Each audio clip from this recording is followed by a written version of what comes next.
Монгол өв соёл, Монгол нохой.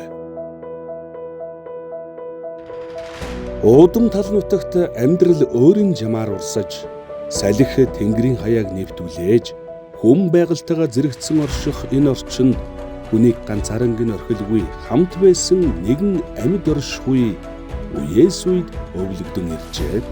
Тэр бол нохой, мал сүрэг, гэр орон, аюул ослоос хамгаалах үндсэн үүрэгтэй хүний хамгийн ойрын хамтрагч байсаар ирсэн бөгөөд нүүдэлчин ахуйтай салшгүй холбоотойгоор мөрөлдөн тогтсон амьд өв юм.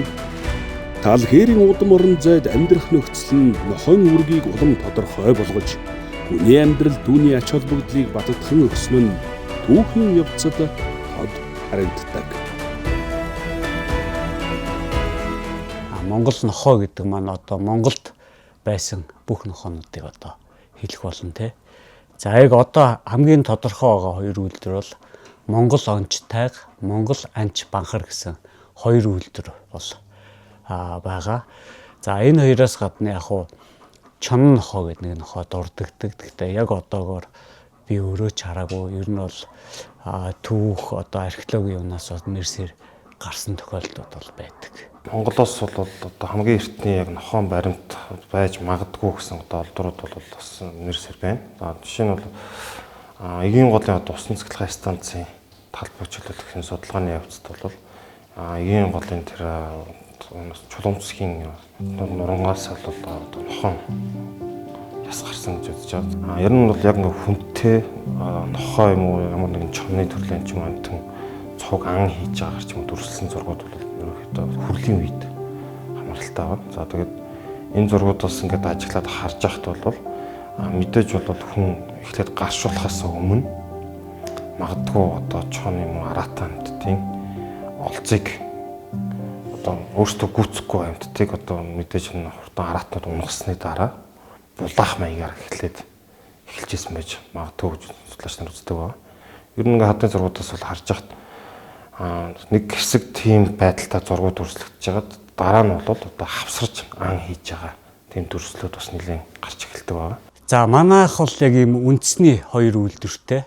Энэ хоёр үйлдвэр маань нутаг бүсийн хувьд ч гэсэн одоо зориултын хувьд ч гэсэн хэлбэр хэмжээ стандартын хувьд ч гэсэн тэс ондоо хоёр нохой байдаг. За Монгол банхар маань бол ерөнхийдөө одоо хангаа газараараа их тий нүүдэлчин соёл иргэншлээ дагаад тэр жилийн дөрвөн үйлрэлд одоо нүүдэлдэг ард түмнийхаа тий одоо хамгаалтын үүрэг гүйцэтгэдэг ийм нохой байгаа. Гэтэл тайг маань болохоор одоо ер нь голцоо тийм говь тал хээр тий одоо уул ус багтаа тал их тийм газар хурдны нохой. Зээр гөрөөснөөс ахуулаад одоо голцоо хярс үнэг тий тийм анд одоогоор айгүй хэрэгэлдэг. Ер нь бол бүр эртээр үеэс монголчуудын авлах үед одоо хамгийн том үр гүйцэтгэж байсан тийм амьтаа. За Монгол банхрын хувьд бол одоо монголчууд арай төлхөө мэддэг те. Яагаад гэвэл Монгол улс ч өөрөө бас хангаа зөнгөлсөн тийм газар. Тэгээд малчтын одоо нүүдэл суудал хийх үед одоо ерөнхийдөө л тэр нүүдэлч ахыг одоо байнгын хараа хяналтанда манхандаа байлгадаг юм байна. Хүмүүгийн булчинд одоо дагалдуулсан нохооны яснууд дээрээс ерөнхий одоо хэмжилт хийгээд за ямар ч гэсэн тайг нохоо бол хүмүүгийн үед бол булчинд орсон нохоонууд арай илбэг байна. За банхар нохооны яс бол жоохон далны ясны илүү дугуйд бол тайг нохооны жоохон тийм хурц хэлбэртэй мэхтэй байгаа. Тэгэхээр ямар ч гэсэн энэ хоёр нохоо бол одоо бас 1304 жилийн өмнө хоёулаа зэрэгцээд байж иж гэдэг нь бол батлагдаж байгаа. За тэгээд өшөө бас одоо урагшлах юм бол хүмүүгийн одоо сурвалжууд дээр за хүмүүгийн нохоо бол тийм одоо арслан шиг том биетэй тэргээд хүмүүгийн одоо Монгол банхар гэдэг нохооны дүрслэлтэй бас их тохирдог байгаа. Хар бараан өнгөтэй тэгээд том биетэй тэргээд өвлгөр төөлөд дээр одоо гарч байна. Нөгөө асар басар нохоогоо дагуулад байгаль тайгал шуугаа аваад ингээ анд явлаа гэдэг. Энэ хоёр одоо нохооны нэр юм байх гэж одоо бид нар бол боддог байсан боловч хасар басар гэдэг хоёр нохоо бол өөрсдөө хасар нь бол тайг нохоо. За нус төвчөнд бол бараг гэдэг одоо банхар нохоо гарч байгаа. балмад тавтлах бараг нохоо мэт, хавиргаа хазах хасар нохоо мэт. Тэгэхээр монголчууд бол тайга нохоог бол хасар гэдэг байж. За Чингис хааны дүү одоо хасарт бол тэр нохооны одоо эренгийн нэрийг өгсөн байгаа бол өвөл их одоо хүүхдүүдэд загнахтаа тэр банхар нохоо гэж бараг гэж. Тэгээ энэ хоёр нохоо бол тэр туйл дээр гарч байгаа хасар басар нохоогоо аваад гэдэг ингээ явж ийн гэхлээр хоёулангийн бас дагуулад анд явдаг байсан байх гэдэг. Ямар ч tas энэ хоёр нохоог бол ертийн нүүдэлчд бол хоёулангийн зэрэг хийж ийсэн байна. Тэгээд илүү хот манах гэхээс илүү бас ан авд бас ашиглаж ирсэн гэдэг нь бас харагдаж байна. Монгол нутагт эртнээс хотож банхар зэрэг нохойн төрөл өргөн тархсан нь нүүдэлчдийн ахуй амьдрал байгаль цагуурийн нөхцөлтэй шууд уялдан бүрэлдсэн өвөрмөц шинжийг илэрхийлдэг. Судлаачдын үзэж бугаар Монгол нохой нь Төв Азийн бүс нутагт үүсэлтэй хүнтэй хамтран амьдрах хамгийн эртний гаршуулсан амьтдын нэг тооцогддог бөгөөд энэ нь хүн ба нохойн харилцаа маш эрт үеэс ихтэйг нотлон харуулна. Эрт үеийн нүүдэлчдийн амьдралд нохой нь өдөр тутмын аж ахуйд зайлшгүй хэрэгтэй оролцогч байж, мал сүргийг манах, гэр орчныг хамгаалах, аюулыг төрүүлж мэдрэх үүргийг гүйцэтгсээр иржээ. За манай монголчуудын одоо бэлэгддэг зүсмийн дунд бол одоо дөрөвнөдтэй шар халтар нохоо, за зүрх цагаан хар нохоо гэж энийг бол үздэг. Манай монголчуудын хувьд бол одоо улаан болоод шар зүсмийн нохоог бол их төлөвдөө одоо хаад ноёдын нохоо, одоо тэр нэг алтан ураг гэдэг юм уу, лам хуурга гэдэг юм уу, тэр хүний одоо зүсмийн гэж үздэг учраас их төлөвдөө бол энгийн хүн бол тийм нохоттойгоо их олноор өсөхийг бол их зорддоггүй байж. Хэрэглээнийхээ хувьд бол ам талдаа илүү их аваа явчих байх жишээтэй. За хоёр дахь тэр дөрвөн нүдтэй шар халтар нохоо шүү дээ. За энэ нохоо бол одоо бэлэгдлийн хэлэхдээ бол энэ дөрвөн нүдтэй байна гэдэг чинь одоо нэг басна алсын одоо хүний нүдэнд харагдахгүй, хүн мэдрэхгүй тэр гүйдэл гэдэг юм бол энэ нохоо харж идэг. Тийм учраас эзэндээ өртөж мэдэгдэж байдаг гэж одоо бэлэгддэг. А нөгөө талаасаа бас яг зүсмийн талаасаа одоо хэлэх юм бол тэр шар нүдтэй тэгээд бас хоншоор тэр амнаас нэг жаахан шар байх юм бол энэ бол бас их ууртай нохоо. Ерөнхийдөө үндсэн одоо гол ойлголт бол харамч гэсэн үг. Тэгээд харамч учраас нөгөө нэг гадны тэр мал руу довтлох жаа одоо дайснаас бол хамгаалж чадна харамч учраас. Тэгээд эмээг өртөж хардаг учраас зүүн совн ихтэй учраас одоо эзэндээ одоо хилдэг. Ийм учраас одоо хотч нохооны гол зүс нь бол болдог байх нь одоо манай монголчууд одоо жинхэнэ банхрын нь одоо гол зүс нь гэсэн үг шүү дээ. За дараагийнх нь зүс болохоор энэ чээж цагаан хар нохоо байна. За энэ нохоо бол зүрхэн цагаан. Энэ бол цайлган сэтгэлтэй их биеийн хар учраас их зоригтой гэж үздэг. Тийм учраас их төлөвдөө одоо арай бас яг ерөнхий бэлэгдлээр ярих юм бол бас ан талдаа байдаг байх. Тэгэхээр нөгөө нэг дөрөв нүдтэй халтар нохоог бол манай монголчууд лам нохоо гэдэг бол энэ чээд цагаан хар нохоог бол хар хүний сүнс гэж үзэж байгаа жишээтэй. Тэгээд ийм жах ялгаатай. Банхар маань үсний бүтцийн үед бол одоо бусад үлдийн нохоотой харьцуулахад маш гоё үсний бүтцтэй, өнгөний пигменттэй тий. Банхрын маань үс ямар ялгаатай бэ гэхээр маш гоё микро өндөртэй юм бүдүүн ширхтэй баргалын хараа сатурк шиг ийм гоё үсний бүтцтэй. Тэгээ ийм шулуун чанартай ийм үстэй болохоор ноолуур тогтох нь баг. Өвөл айгүй гоё ноолуур суучаад хавар айгүй эрт ингээ бие 100% одоо үсээ шинчилж чаддаг. За тэгээд намар болоход буцаад нөгөө ямар ч юугүй хайсан үс маань маш гоё шинээр те гоё сорлоод ингээд өтгөн сайхан үс ургаад өвөлдөө зарим тохиолдолд одоо ноолроо те өвлийн хүүтэй улиралд одоо бас давхар одоо нэмнэ маркет тийм үүсгдэг. Тэгээ банхрын хувьд болохоор бас нэг бусад нохооноос ялгаатай нь бид нар ингээд машинд тээвэрлээд ч юм уу гэрт ингээд байхад үнэр айгүй багтаа. Нохооны өөрийн нэг юм зүгээр одоо ахын бохирдлоос гадна өөрийн нэг юм үнэр байдаг байхгүй юу? Зарим үйлдвэр дээр банхран дээр бол ерөөсөө тийм бохирдол байдгүй. Монгол нохойн гадаад төрх зүс биеийн бүтц нь амьдрах орчны онцлогтой салшгүй холбоотой бөгөөд энэ нь байгаль дасан зохицсон урт хугацааны хувьслын үр дүн юм. Тэдний зан аран шинж мөн адил эзэнтэйгээ ойр дотн харилцаа үүсгэж үнэнч, сэрэмжтэй, хамгаалах чиг хандлага давмгайлсан шинжтэй байдаг. Нохойн өдөр тутмын зан үйлд орчны өөрчлөлтийг ажиглах, аюулыг төрүүлж мэдрэх, эзнээ хамгаалах хариу үйлдэл давмгайлдаг бөгөөд энэ нь олон үе дамжин хадгалагдсан зөн совин юм. Ийхүү нохой нь хүний амьдралд зөвхөн хамтрагч төдийгүй хамгаалагч, мэдрэмжийн илэрхийлэл болон төлөвшжээ. Монголчууд өөрсдөө нохойг айгүй дээдэлдэг хүмүүс. Энэ нохойг дагсан бие тус зөндөө үүд байдаг те. Ингээл ёс заншлуудыг хараад тахаар ер нь нохойг тавуу хушуу малаасаа илүү дээдэлж ирсэн тийм ард юм. За юугаар илэрхийлэгдэв бэ гэхээр нохоонд нэр өгч байна. Нохойг тэр өрх гэр бүлийнхаа нэг гишүүн гэж авч үзэж байна. Монголчууд бол гөлөг сонгохдоо бэлгшээл их хардаг байх нэ. За хамгийн энэ тэрүүнд бол Монгол хүнч малаа хариулуулж хамгаалуулах учраас аль болох нохойны удмыг голчлоо. Болж өгвөл хэний хот хамгийн сайн хотоо бай. Тийм нэр гарсан айлс аль болох авахыг хичээ. За тэгээд очихдоо бол нохойн сүв тавина гэж байдаг. За сүв тавина гэдэг нь бол ихэнх монголчуудын дунд бол нэг хадагтаа нэг ихтэн уулгах сүвтэй эсвэл шарбуу татаа очдог.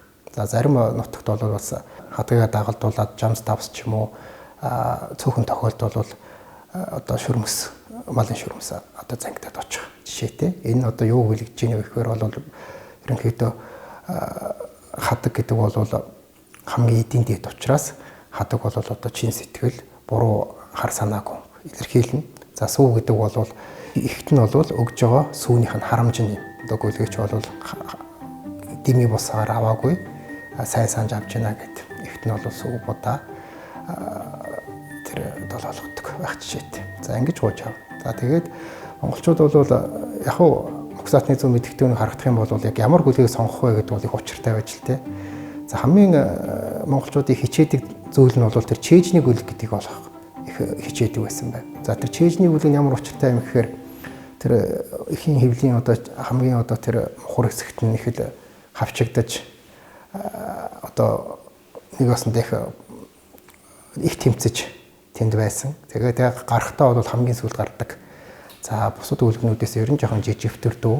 Тэгээд өсөж том болохоор бол их сэтгэлтэй, зоригтой ер нь бол зуудаг талын нохой болдог гэж монголчууд үздэг. За өдөр судрын хувьд бол их төлөвдөө бол бэмг барихт авахыг хичээдэг байх жишээтэй. Ягаад тэгэхээр бэмг барих гэдэг нь бол нохой жилийн сүлд гариг. За тэр бэлэгдэл нотж оож авдаг байх нэ. Нэр өгөх ёсон чинь бас угаасаа юу байхгүй юу? Бидний яриад байгаа биет бас өвд бас орхол юм байхгүй. Ягаад гэвэл монголчууд энэ нохоогоо дандаа бэлэгшээж нэр өгдөг байсан. Тэр нэрүүд нь жишээ нь хурдтай, хүчтэй байг, эрүүл байг, ингээл бэлэгшээгээд өгдөг жишээ нь баавгай, арслан, баар гэдэг чинь дандаа хүчтэй том амьтны нэр. Тэгээд шонхор, харцаг гэхээр энэ амьтныг бас хурдан багасаа гэдэг голцоо тайгууд дээр бас тийм нэрүүд айгүйх тохиолддог. Малчаар өөрсдийнх нь бодож бас хинбэ гэдэг ч юм уу гоё нэрнүүд байна. Жишээ нь хинбэ гэхэд нохоогоос зэрэг дуудаж гин, нөгөө хүнээс хэнийг асууж гин те. Магадгүй нохоо нэг хол байсан бол хинбэ гэж ашиглахад нохоогоо давхар дуудах нь шүү дээ. Энэ мэтчлэн тийм их айхтар ард юм байсан байхгүй. Гөлөг нохоод нэр өгөхөөсөө өмнө бас нэг хэд нэг зан үйл юм шинжтэй бас байдаг л да. Тэр нэг нь бол гөлгөө аваад айлаас нөгөө гөлгөө авчаад гэрлүүгөө явах замдаа тэр хүний ч юм уу тэр морны тэр дөрөөгөөр ингээ шурвуулдаг тэр жижиг гөлийг. Гэхдээ хүнд хэлэхгүй. Энэ юуны учиртай дом юм гэхээр дөрөв дуугар шургуулахаар тэр гөлөг бол их зөрөгтэй хурдан болдог. Тэр утгаараа бол тэр гадны аюул ирэх юм бол их зуудаг гэж үздэг. Тийм ч учраас ноход бол ер нь ялангуяа тэр зуудаг ноход бол дөрөв гэдэг нэр өгдөг байгаа утга үлэгдлийн хувьд бол. За нөгөө талаас нь бол монголчууд бол өгдөг бас нэг түгээмэл нэр нь бол хойлог гэдэг нэр байна. За ер нь угсаатны эзэн их хэрэгтүүнээс харах юм бол ялангуяа зүүн монголчууд бол хойлог гэхээр их төлөвтэй нохоо гэдгийг ойлгодог. За тийм хойлог гэж их төлөвтэй өгдөг. Хойлог гэдэг нэр нь бол одоо эртний их судлаад үзсэн юм бол баядаг түүхийн илэрлэлтэй. Одоо хаад ноёдын одоо хойлоглох ёстой холбоотой нэр юм. Бас нөгөө талаас ахын талаас үзэх юм бол хойлог гэдэг нь нөгөө эмийн урмал иддэг шарханд сайн шувууны нэр. Ийм учраас тэр хойлог гэдэг нэрийг авсан нохоо бол ерөөсөө галзуу өвчин тусдгүй гэж үздэг байсан баг. Тийм учраас хойлог гэдэг нэрийг өгөх дуртай байж. За дараагийн нэр нь бол бас бямб гэдэг нэрийг бас өгнө. За энэ нь бол яагаад өгдөг вэ гэхээр айлд бол бас нохоо тогтохгүй айл гэж байна. Тийм тохиолдолд бол нөгөө тухайн нохоо жилийнх нь сүлд өдөр буюу бямб гарийнхаа нэрийг өгчвөл одоо тэр сүлд өдөр нохоо нэрийг өгсөн учраас тэр айлд бас тогтно гэсэн ойлголт байна. Монгол орны эрсдэл суур амьсгал өргөн удам газар нутг нь нохойн бие бэлдар зан араншинд шууд нөлөөлж түүнийг байгальтайгаа уялдан төлөвшөд хүргэсэн байна. Үүний үр дүнд Монгол нохой тэсвэр хатуужилтай, бие даасан, хамгаалах инстинкт өндөртэй болж төлөвшсөн бөгөөд эрен түүнийг бусад бүс нутгийн нохооноос ялгарах гол онцлог болдог. Байгаль орчны нөхцөл нь түүний амьдралын хэв маягийг тодорхойлж цаг агаарын огцом өөрчлөлтийг мэдрэх, орчны аюулыг урдчлан анзаарах чадвар нь түүний төрөлхийн шинж мэт болж хүний амьдрал зайлшгүй шаардлагатай хамгаалтын үргийг гүйцэтгэхэд хүргэсэн юм. Зүгээр энэ нохоо маань угаасаа хөдөө ор нутаг те одоо манайх чинь их өргөн удам нутагтай одоо айлууд их хоорондоо аслагдмал байрладаг. Хизээч хаанаас ч одоо аюул нөмрөөд ирэхэд бол хизээд бэлэн тийм ахуй амьдралыг туулж ирсэн хүмүүс шүү дээ. Тэр үүднээсээ одоо бид нар аюул гэхээр л одоо чи нэг юм утга сэлэн барьсан хүн байд юм уу? Тийм биш, одоо хээрийн том араатнууд байна. Үер ус одоо ингээд байгалийн гинтийн цочир аюулууд байна. Энэ бүхнээс одоо Монгол нохоо маань ерөнхийдөө монголчуудыг хамгаалж ирсэн ийм сайхан нохоо. Монголчууд өөрсдөө бол одоо л бид нар ингээд нөгөө халуун үтнийг хэмждэг, төхөөрөмж, салхины хурдыг хэмждэг одоо ингээд юмнууд байна шүү дээ. Тухайн үед бол тэр малчин өрхөд тийм байхгүй шүү дээ. Тэгэхээр жишээ нь нохоо ингээд нэг хэвтэртэй те одоо ингээд босхгүй удах ч юм уу, эсвэл их юм докторгүй зан характер гаргах юм уу, одоо ямар нэгэн байдлаар явахад за тэнгэр хангаа эвгүүдч магадгүй, нохоо маань тэгж гин, нохоо маань ингэж гин гэд айгүй их тийм урьдчилан сэргийлэх мэдээллийг энэ амьтнаас авдаг байсан. Тэгэхээр энэ амьтан маань бол яг одоо хүнийг бодох юм бол мэдрэмж айгүй өндөртэй, байгальтайгаа илүү ойрхон учраас байгалийн тийм онц ноцтой үзэгдлүүдийг одоо иржүү аюулыг хүнээс төрүүлж мэдэрдэг гэсэн үг. Дээрэс нь нөгөө тухайн нохоо маань өөрөө маш сайхан юм малч нохоо байхгүй юу. Тэгэхээр яадгүй хэр нөгөө энэ сайхан малч нохоог тэр гэрийн одоо мундаг эзэд өөртөө гаршуулж мал ахуйдаа сургах байхгүй юу. Тэгэхээр энэ нөгөө нэг нохоо тижээх юм юу байна уу гэдэг маань одоо тухайн нохоог зориултаар нь те одоо багаас нь ишиг хургатаа хамт орох ч юм уу. Нөгөө ишиг хургатаагаа ижилсэд өсгөхөөр томорсоо хойноо ижлээ хамгаалах одоо инстинкт нь байглаас өөрт нь өгөгдсөн те. Тэгээд угаасаа зүгээр нэг энгийн нохоог бодох юм бол Монгол банкар маань хамгийн том ялгаа нь яг Монгол ахуйдаа их тасан зөгцсөн те нөгөө мал хувь одоо тэр гэрийн нялх болчраас ахуулаад одоо настан буураа хүртэл бүгдээр нь одоо эрэхтэж үйлчилдэг те бүгдийг харуул хамгаалтандаа байлгадаг. Магадгүй нэг хөлд ороогүй хүүхэд санамсргүй гэрээс мөлхөөд гарахад аль хэдийн нохоо очиод одоо хоргоогоод байж ах жишээний. Одоо нөгөө нэг хавар нялх ишиг хургнууд ч нөгөө уурганда ноцорно гэж байдаг байхгүй юу. Одоо уурганда манраад одоо хээр унтаад хоцорсон тэр ишиг хургийг хүртэл одоо эзэн эртэл сахиад байж ах жишээний ийм байгалийн өндөр зүүн совин энэ малч одоо хамгаалтын инстинктийн л монголчууд аль хэдийн мэдэрсэн тэгээд өөрсдөө ахуй амьдралд хэрэгэлсэн. Нохоо бол энэ степен төрлийн нохоо унтчих та километр радиуст үнэрч байна. Одоо зүгээр нохоо унтчихна гэж боддог шүү дээ тийм. Тэгэхэд үнрээр ингээд тойруулаад ямар нэгэн хөдөлгөөн илэрхэд бол сэрдэг. Аюулгүй хөдөлгөөн бол тэр чигээр ахаад үргэлжлүүлээ унтдаг ч гэдэг юм. Ингээ үнрээр бол ингээ хэвтэж явахдаа бол бүтэн баг километрээр хайд тусдаг ингээ үнэрдэж байна гэж. Тэгээд салхины салхи ингээ урдаас байхад баг тэр чинь хэдэн километр гэлээ. Одоо бас жаахан марцсан 3-4 км-т бол чөлөөтэй үнэрдэж байна гэж. Тэгэнгүүтээ салхины уруу бас ахаа үнэрдэж байна гэж байгаа. Тэр нь бас 1 км шахууч гарантай үнэрж байна. Тэгэнгүүтээ тэднээс бодлол ингээ нэлийн туршилт хийж байгаа шүү дээ. Жишээ нь 1000 хонь байх юм бол бүгдийн үнрээр нь ялгаж байна. Хэд тутаж байна гэдгийг бол ингээд орой ингээд хотондоо ирж штэ тэгэхээр дутуу байгааг нь тэр хонч нохонууд шууд үнэртэж мэдээл нөгөө дутуу өдрөө нь явчихж байна гэж. Тэгэхээр эдрийг бол бүгдийн тусаар нь үнрээр нь ялгаж байна гэж. Тэгээд нохоны өөрийнх нь үнэрлэх чадвар эргээд нүүдэлчтэд юугаар нөлөөлдөг вэ? Мэдээж хот манж байгаа тийм шүнжин боргоо хандагч гэдэг юм уу. Нүүдэлчтэд бол хань болж байгаа шүү дээ. Энэс гадна нүүдлээд явж байхад нохоо бол хүмүүс бол яг хэрэглээг нь бол сайн анзаардаг боловч наашаа ч юм нөгөө нохон юугаар явах гэдэг урагшаа хашаа халих гэж явдаг шүү дээ. Энэ бол ингээд том нүүдлийн цуваач гэдэг юм уу за цэргийн цуваач байсан гэсэн тэр замын урталт магадгүй ингээд нэг гүвэд аваад гараад ирэхэд цаана сэгс зэвэн дээр цугуулсан том олон шуу байж болно шүү дээ.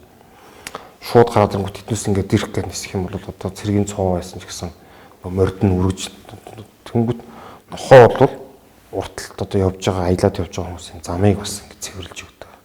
Үнэртэй за энэний цаана юм байна гэдэг юм ч учраас төрүүлж яваад ингээд зам цэвэрлэх.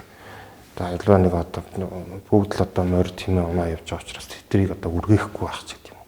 За Монгол нохоог яг бид нар нөгөө зан характерын тест авч үзсэн л дээ. Болгарлоо бид нар банхрыг ямар чухам ямар зан характертай нохоёг тест явуулахад мэлэн хойлог пелегмат гэсэн хоёр маш гоё тийм тогтвортой зан характер нэг нохоон дээр төвлөрсөн байна гэсэн хариу ирсэн. За яг энэ зан характерын тесттэй бол нохоо маань 100% таарч байгаа. Яг гэвэл Монгол нохоо маань ийм 50 үедээ ийм маш 50. Гэтэл яг хурд хүч зориг зүрх шаардлагатай тийм үед бол энэ нохоог бүр танихын аргагүй тийм мундаг эрчтэй, хүчтэй, ажлын чадвартай ийм болдог. Тэгтээ зарим нэг хамгаалтын ч юм уу бусад нэг ийм үйлдвэрүүд байдаг шүү дээ. Хаашаа чарсан нохоо л байвал дайрч яадаг, зодтолж яадаг, юу ч байсан хуцж яадаг. Банхар маань тийм биш. Өөрөөс нь арай хүч буураа юм арай жижиг амтанд хамаагүй ээлтэй. Тэгснээ өөрөөс нь арай хүчтэй тийм юутай бол маш гоё ирлэхээр тулдаг ийм ялгаатай амт. Хээр хөдөө тэр чон нохоотой бол ямар ч эргэлзээгүй тулалж байгаа мөртлөө магадгүй хашаанд нэг жижигхэн гүлэг ороод ирэхэд аль хэдийн үүртээ оруулаад унтчих тийм монгол нохоо зөндөө тохиолддог. Тэгэхээр зан характерын хувьд өөрөө ийм үйлдэл гаргаж чадж байна гэдэг маань маш гоё тогтвортой зөөлөн. Тэгээд энэрэнгүй гэх юм уу те хамгийн тод жишээ нь бид нар хөдөө дүүрэн ураг шиг те хотоор дүүрэн мал гэтэл одоо л гайгүй болж болохоос шин банхар маань хоол хийгээд өгдөг айл бараг байхгүй. Хаврын тарчиг үед малчит ч бас малаа идэд хүмүүс биш шүү дээ. Яг тэр үеэр угаасаа өөрийгөө аргалаад те холгом зурм ингээл өөрийгөө аргалаад явж идэг. Тийм үлмэн зэлмүн гэх юм уу ахир хатуу ийм юг туулж байгаа мөртлөө хизээч хот руугаа ороод хонь барьсан тохиолдол багхгүй. Тэгэхээр энэ амт өөрийн гэсэн ийм зүн совинтой, өөрийн гэсэн байгалийн өгөгдөлтэй, өөрийн гэсэн ийм үүрэг ройлтой те яг ийм амттай. Нохойно монголчуудын соёл, зан үйл, аман зохиол, хэл цуг, домог туйлсдаг гүн тусгалаа олсон байдаг. Түүхэн их сурвалжуудад нохойны тухай дурддагдах нь цөөнгүй бөгөөд тэр дундаа их засаг хуулийн төртөл нохойг хамгаалах, хүнд итгэх заалтууд тусгагдсан нь тухайн үед энэ амьтны үнц нь ямар өндөр байсныг харуулна. Чингис хааны үед нохойг гэмтээсэн тохиолдолд шийтгэл ноогдуулдаг байсан төдийгүй жанжидаа хүртэл дөрвөн нохой хэмээн бэлэгдэн нэрлэж байсан нь нохойн үнэмж хамгаалах чанарыг эрхэмлэн дээдэлж байсны илэрхийлэл юм. Мөн судалгаагаар Монгол банхрын удамд чонтой холбоотой ген илэрсэн нь түүний өвөрмөц биологийн онцлогийг баталж байна. Жишээ нь 98 оны үед одоо банхар маань маш олон шалтгаанаар бүр устдах хэмжээнд очиж байсан. Яг гэвэл яг тухайн үед би өөрөө хөдөө орон нутагт банхар хайгаад залуу хүүхэд ингээд олон аймгаар явхаас өмнө зүгээр хөдөө явбал баахан банхар бараг туугаал ирэх гэсэн чи хөдөө очиод үнэхээр тийм маш эмгэнэлтэй дүр зураг бол харагдчихсэн. Бага хэдэн банхрууд нь аль хэдийн бүр давжаараад маш олон төрлийн алдаатай болцсон. Дээрээс нь одоо сайхан банхрууд нь болохоор нас нь аль хэдийн бүр өндөр болцсон. Үржлийн нас нь өнгөрч байгаа. Тийм дүр зураг өгцсөн. Банхар устж штэ одоо энэ банхраа өгчөөч гэл ингээ явж исэн бол бид нар буцаагаад хөдөө орон нутагт 200 гаруй банхар одоо үнгүү тараасан тий. Гэхдээ яг энэ маань нөгөө нохоог үнгүүдүүлж байгаа биш. Яг одоо халуун бүсэдтэй одоо ирвэстэй нутагт одоо тэр уулархаг газарт нохоо нь муудцсан. Тэгээд хээрээ амтад дээрлэхэд орж ирээд мал ууг нь хөнөөгöd байгаа яг ийм байдал дээр бид нар гөлгнүүд авчиж өгсөн. Тэгээд дараа жил нь 2 жилийн дараа ингээд очиод үзэхэд нөгөө нохонууд маань аль хэдийн нөгөө байгалийн орхигдчихсэн тэр зохицолтлогоо эргээд итгэцэн те нөгөө ирвэс маань уулаараа аваа игээд өөрөө одоо хөнөөгдөхгүй нохоо маань хот айлаа те манад ингээд тэр айл ямар ч аюулгүй болцсон буцаа тийм дүр зураг харагдсан. Тэгэхээр морь хүн хоёрыг агих холбдог хэдий ч морь хүн нохоо гурав бол хязгаарч салаагүй байхгүй. Ер нь бол өнөөдөр ингээд нохоо өөрсдийнхөө зүйлийг хадгалж байгаа газрыг харахад бол Монголын дорнод талын бүсд бол тайга нохоонууд илүү өөрхөн зүйлийг хадгалаад байж байгаа бол жоохон баруун тийшээ явах тусам бол одоо уурлын өндөрлөг болоод эхлэхэд бол энэ банхар нохоо өөрхөн зүйлийг хадгалж байгаа. Яг энэ хоёр нохоо хоёулаа яг хоёр талаасаа бас Монгол улсын төв рүү тэмүүс мэйхтэй төвийн бүсд орж ирэхлээр бас жоохон ирлээдэж байгаа нь харагддаг. Тэгээ энэ энэгээр юу хэлж байгаа юм гэхэлэр за энэ хоёр нохоо бол ямар ч талсан өндөр өвөг нь бол яг хаанаас гаралтайг нь хэлэхэд одоо хэцүү ч гэсэн ямар нэгэн хүний оролцоогүйгээр тэтгэс үдээ хүртэл өөрсдийнх нь зүйлийг хадгалаад байгаа учраас энэ бол ямар ч талсан уугуул үйлдвэр байж гэдэг нь бол харагдаж байна. Одоо нохоо сайн нохоогоо өгөхөд одоо сүүлийн таслаа дэрлүүлээд дахиад төрөхтэй хүн болж төрөөрэй гэдэг маань энэ өстой хүн байсан бол гэж бодогдохоор тийм сайхан нохоо болоод л хүн бол төрөөрэй гэж байгаа байхгүй. Тэгээ ер нь өөх түүхээс чарахад одоо хуучны мундаг баатрууд хоорондоо андгаа тавихтаа хүртэл нохоо мэт үнэнч гэдэг нь нохоо угаасаа нэг юм бурхнаас за чи энэ хүнийг одоо хамгаална шүү, энэ хүн тань болно шүү гэсэн юм шиг тэр өрх айлд тэр хүмүүст маш их юм одоо нөмөр нөөлөг одоо ханиулах хамгаалахын маш олон юмнууд байгаа учраас хөндлөж байгаа шүү дээ. Өнгөрсөн зууны түүхэн өөрчлөлтүүд Монгол нохой хөв заяанд тодорхой нөлөө үзүүлжээ. Нэгэн цагт хотч нохой хэдэн зуун мянгаар тоологдж байсан ч 1920-ад оны үеэс эхлэн тоо толгой нь эрс цөөрсөн баримт бий. Түүнчлэн 1950-аас 1960-ад оноос хүн малын өвчин тараагч хэмээх буруу ойлголтын улмаас олон нохой устгагдсан нь цэвэр Монгол үйлдвэрийн нохойн тоог эрс бууруулсан байна. Өнөөдөр хотчлолт амьдралын хэв маягийн өөрчлөлтөд зэрэгцсэн Монгол нохойн уламжлалт үүрэг үйлдвэрийн цэвэр байдал тоо толгой өөрчлөгдөж байгаа хэдий ч энэ өвийг хадгалах, судлах, хамгаалах шаардлага улам бүр нэмэгдэж байна. Монгол нохой бол зөвхөн хамгаалагч амьтан биш. Харин нүүдэлчдийн түүх, соёл, амьдралын хэв маягийг илэрхийлэх амьд өв бөгөөд түүнийг танин мэдэх, үнэлэх, хамгаалан өвлүүлэх нь ирээдүйд бидний үлдээх чухал үүрэг билээ.